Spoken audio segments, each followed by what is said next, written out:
Al-Qaeda as an ally of the West. Stay with us. The worst drought in...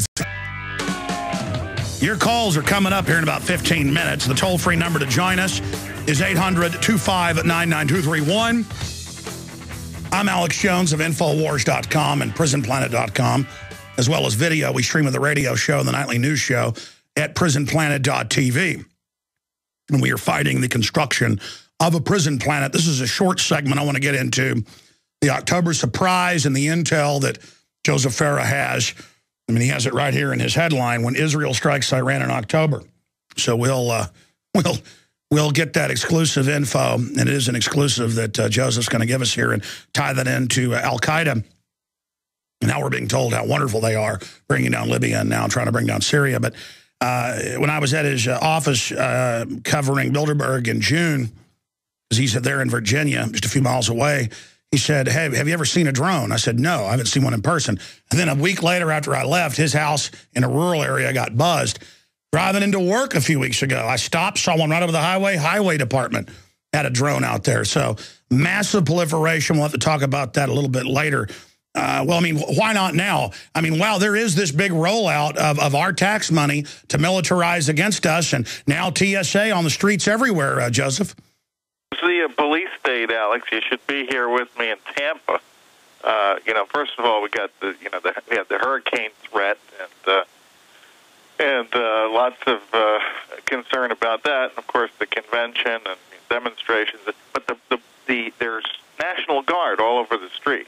I mean, you can't get within a mile or two of the convention center. I wish they'd make the border like that. Isn't that amazing? It's a great point. You stop. You walking on the street.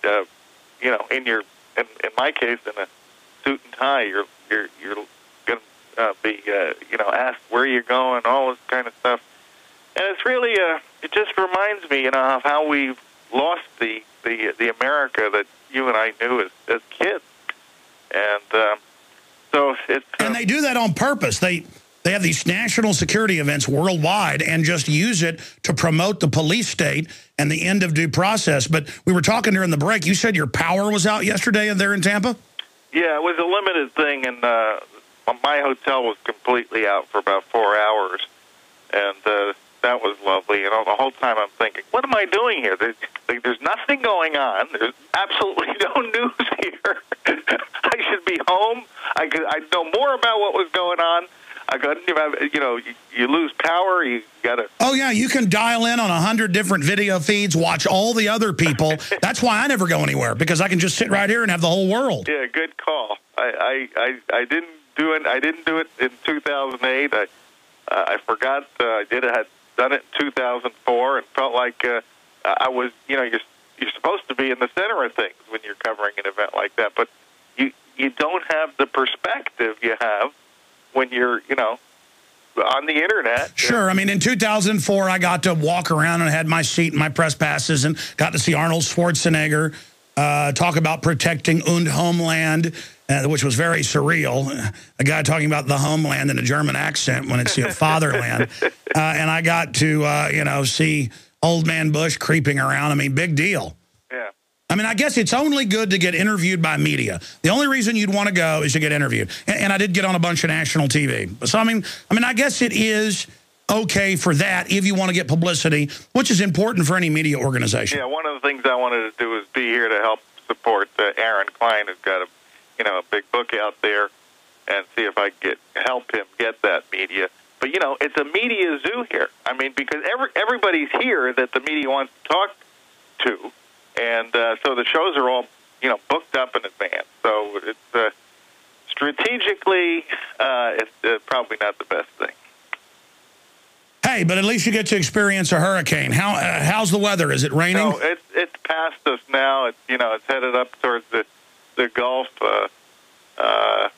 It sounds like looks like New Orleans is going to be hit hard again, which is just tragic. Can you image Obama in there with his joystick controlling the hurricane? It's going to be interesting if it does hit New Orleans and we got another disaster on our hands. how quickly he responds. Remember all the crap they gave Bush for not responding. But this is a real management crisis when you have. Well, I wouldn't give Bush trouble for the feds not doing a good job. That's just to be expected. The gun confiscation was the issue there. Yeah. Oh, absolutely. Stay there. Let's get into Iran. Let's get into Al-Qaeda, and then phone calls. Joseph Farah is our guest, WND.com. I, of course, am Alex Jones of Infowars.com. And they also have a magazine. You can find out about that there on their site as well. Sorry, our magazine is sold out. 36,000 copies in 36 hours sold out. But you can get the e-copy at Infowars.com/newsletter. We'll send you an e-copy. We're on the march. I really should be covering this hurricane more because it does look just like Katrina. They're saying even worse, Hurricane Isaac. And I know it was hitting Florida yesterday and now is out in the middle of the Gulf of Mexico, and looks like it's gaining steam, not losing it. So get ready. But here's another example of how government can't and won't protect you. I want to get into the geopolitical with Joseph Farah of WorldNetDaily.com or WND.com, but we could play the clips here. In fact, I know what I'm going to cover on the nightly news tonight. It's gun confiscation at Katrina, because that's a scary thing that they jammed the police communications, cut down their towers because the feds wanted to control it, blocked good agencies like the Coast Guard, even state police and police from other areas, thousands of firefighters that wanted to help, wouldn't let people walk out on the highways, made them go to the Superdome, and then went to some of the most expensive houses in the country. We're talking like $10 million mansions, classical architecture. And I guess Georgian style, you'd call it, the big columns, the rest of it. Because I have a book on architecture, and those houses are actually in there. And it showed them on the news going in and taking the guns out of their gun safes. Houses with generators, houses with rich people in them. And the reason I raise that is they could argue and make excuses that in some crime-ridden areas, we thought criminals were in this building, so we went in to see if there were felons and ran their background, and they weren't felons, so good, here's your gun, protect yourself. But when they made a beeline for the rich neighborhoods and looted them, and most people never got their guns back, and that was under Bush. And now we have the Army manuals from that time. They've been training for gun confiscation during emergencies. So what do you expect the Army to do during an emergency? The same training they have for Fallujah, it's now been declassified, is the training for America. And Joseph Farah, just like I was on a cruise ship when Katrina came in. My first cruise I went on with my wife, and I had one child at the time. And we were dumb. We didn't know you don't go on a cruise in hurricane season, but it was real cheap. We went. And on the way back, here comes Katrina, and it chases us into Galveston. There were 30-foot waves, water coming in the huge ship. They had most of the decks closed. The staff were all, scared looking at the television sets. And I, for a week, felt like I was rocking back and forth trying to get my land legs back. But I'm ranting here. The point is, no one knew how big that would be. I experienced Katrina. Well, imagine this. I mean, it's sneaking up on us. What do you make of what's going to happen if it does hit? That could be turnabout as fair play. If it ruins another big city and then Obama can't respond, there goes all of their partisan politics over it. Yeah, I mean, they're still talking about, Bush's mishandling of Katrina. And as you point out, a lot of it's deserved. They don't really zero in on the real problems, like gun confiscation, but rather, like the federal government is supposed to take care of every problem that arises in our country. That's the expectation that we all have now. But, as you point out, this hurricane really hasn't hit. The last land it hit was Haiti. Missed Cuba, didn't hit the coast of Florida.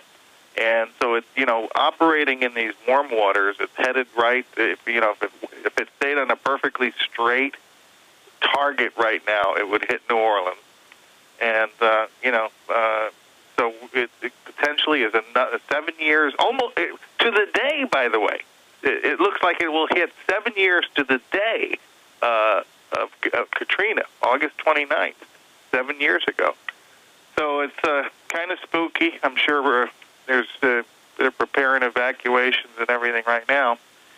And, aren't we lucky to have a great manager in the White House like Barack Obama to do it? Well, I mean, since he said that nobody built anything in this country but government, then I guess he'll be the only one, like Superman. He could fly into the storm and maybe knock it off course himself, because only government can fix it. Yeah, and I want everybody to remember that line when he starts telling you about all the things he's achieved over the last 4 years, using our money and, all the power of the federal government, but he will be claiming those as personal achievements.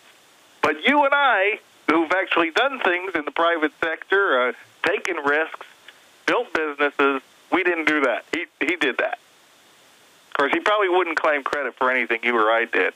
Well, I had one of your writers, Mr. Rocker, on last week, and he made the point, no, Mr. President, I got myself into the major leagues. You didn't. And I can say right now, I got where I'm at today with my focus, my dedication over 17 years, and my listeners supporting me. But it's because they shared my views. And it's very insulting at a fundamental level to have somebody who's only worked and lived inside government and had people ghostwrite his books and hasn't worked, I guarantee you, 18 hours a day like I have many, many times, hundreds of times. It is very irritating to hear that. And let me ask you this question, Joseph Farah, if a listener just joined us, editor and owner of WorldNetDaily.com. I know he has speechwriters who write some pretty good speeches for his teleprompters. And he looked like he was on a teleprompter when he gave that speech, and it turned out he'd given it several times before it got picked up on. What is the disconnect with the people in his administration to write that? Or do you have any info, being in Virginia by D.C., of who came up with that? Or do they think this country is so communist now that it's time to go ahead and start talking like Karl Marx? Yeah, I mean, I think what they're doing is they're collectivists, and they want to implant that collectivist mentality in as many people as they can. I think they figure we're at that point right now. Look at the polls, Alex. I mean, right now it's the latest polls show an even split between Romney and Obama. The only difference between them, as you point out, really, is that one is more collectivist than the other. Obama doesn't.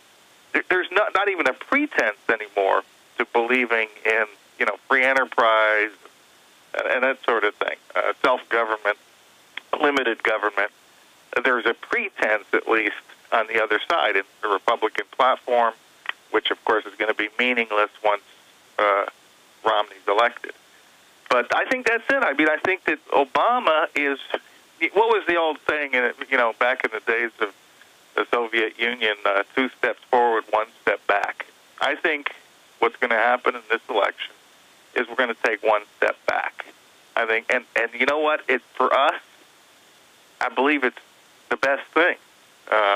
Even though it may be planned, and I think you're right about the globalists who have backed off on the support that they gave Obama in 2008 because they perceive probably that he's moving too fast and he's exhausted whatever potential he had to advance their cause.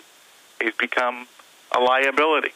So let's switch to the guy who's going to take us 1 step back. But we know the power structure is made up of different pieces. It's not one monolith. We know the ultra-rich, on average, are predatory, that want to shut down people they don't control, and so that's where the real fight's going on here. But he could stage a big false flag. He did Fast and Furious. He could do anything to pull his bacon out. We've had all those Democratic advisors talk about how much a terror attack like 9/11 or Oklahoma City would help them. They've said veterans and libertarians and conservatives are the new enemy. We could see them kind of framing that in the public's mind, preparing the ground.